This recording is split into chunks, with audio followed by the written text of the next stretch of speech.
Greg, as the Clean Water Project moves forward, what improvements or what's the future hold for in the area of outreach? A lot of improvements. Improvements, I really don't like to say improvements because the outreach is doing an outstanding job. I rather say challenge. I should have said what we can expect to see, the improvements. Yes, yes. What can we expect to see in the area of outreach? More inclusion, more involvement, and that's with, again, stakeholders. Because the goal is for us to really be successful and do this project, and everyone really has to be aware of it and involved with it. I mean, some people say 2 cents. But to us, it's not 2 cents. Your opinion and your ideas is valuable to us. So we consider everyone and every business and property as valuable. So when it comes to outreach, we have to be out there.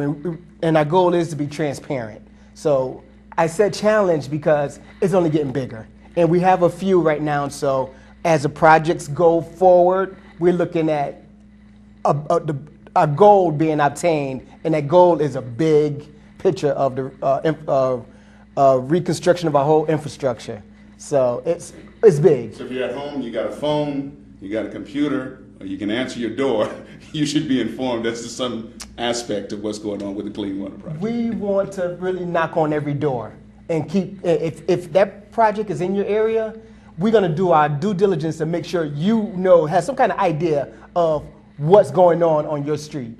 All right, good enough. Well, Carl, more construction comes, of course, more traffic problems and all that kind of stuff, especially since the projects will be expanding throughout the member towns. Anything to add in terms of what the traffic and protection plan? Absolutely. As you know, we were focusing on the clean water projects last year, specifically in the Upper Albany, Upper Main Street area, as a pilot program. Learned a lot of lessons, and we're going to move forward with those as our foundation for changes. But the important thing for everybody to understand is we are now going globally across the district, that all the clean water projects will now be listed in all the areas in Hartford, and specifically what they call the SSO projects, where their sanitary sewer overflow projects start in the 7 district towns surrounding Hartford. And probably the most important component of this is it's not only going to be just the clean water projects, but we're also going to start introducing all the capital projects that the MDC does above and beyond the clean water program, because obviously we need to coordinate amongst ourselves to be certain we don't create a problem, and that Greg's folks know the messages that need to get out, and then ultimately we dial in as much information we can from the utilities, the other utilities that work in the area, so people get an understanding of what's going on. Now, these aren't going to be the day they shoot out and fix a gate or things like that. These are going to be significant projects that are there for extended periods of time. And I would echo what Greg says. This is all about early, open, and continuous communication. And in our particular case, it's all about safety and maintaining the viability of the businesses in the community. And at the end of the day, it's really a team effort. It's not going to succeed unless we all work together. We have, most people don't recognize that as part of the consent order from the DEP, we are responsible to spend on an average of $100 million a year to improve our infrastructure. Our infrastructure is 100 years old, not just the sewer system, the water system, the dam system. All of our infrastructure 100 years old. So as part of the CSO program, we're spending $100 million. In addition to that $100 million, we're spending another $100 million a year. We're spending $200 million a year on our infrastructure in general. And as Carl's indicated, we're applying this logic of proactiveness, community outreach, traffic coordination, mitigation of impacts to everything. So we're very busy. We have 36 projects in construction throughout the district towns, meaning street projects. And we have another 40 projects that are just infrastructure, pump stations, water tank improvements, facility improvements. We're very, very busy. Yeah, very busy now. Yeah.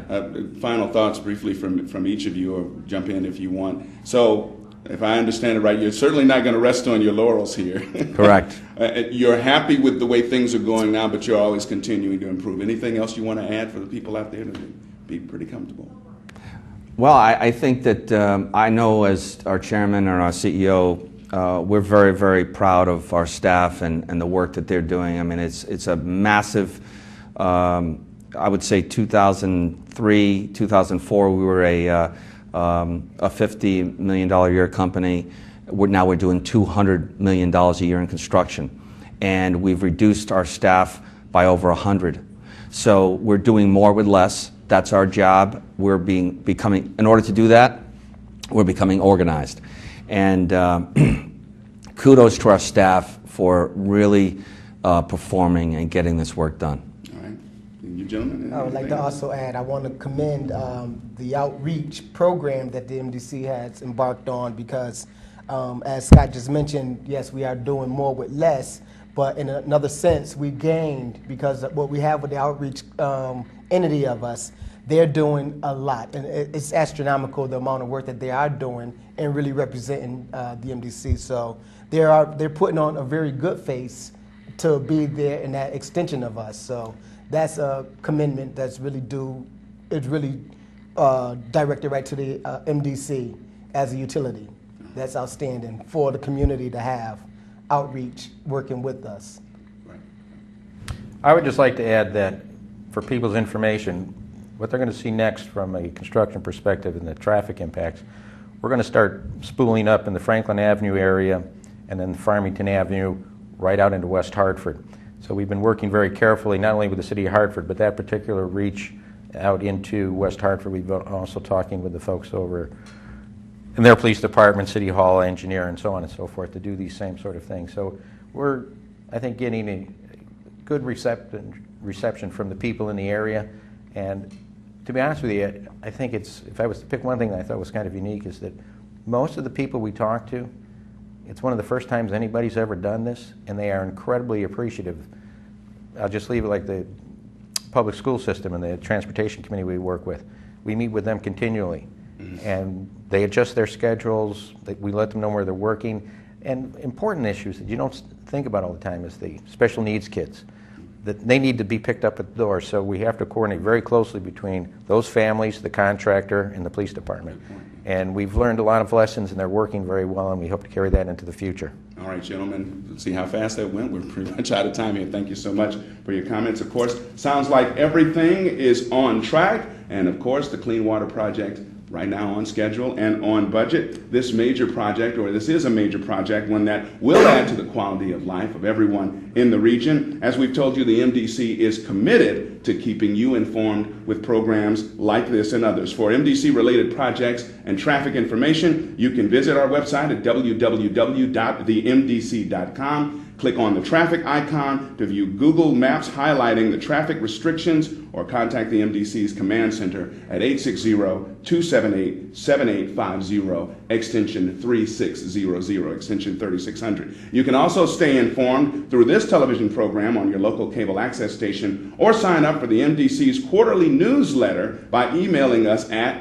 newsletter@themdc.com. Or for more info on the Clean Water Project or overall MDC programs, visit our website at www.themdc.com or call us at the main number 860-278-7850. Well, that does it for this edition of Newsline. I'm Eric Clemens. Thanks very much to our guests, Scott Jellison, Thank you, Greg Robertson, Carl Bard. They gave you everything you needed to know and then some about what's going on with the Clean Water Project. Until next time on Newsline, I'm Eric Clemens. We'll see you again soon.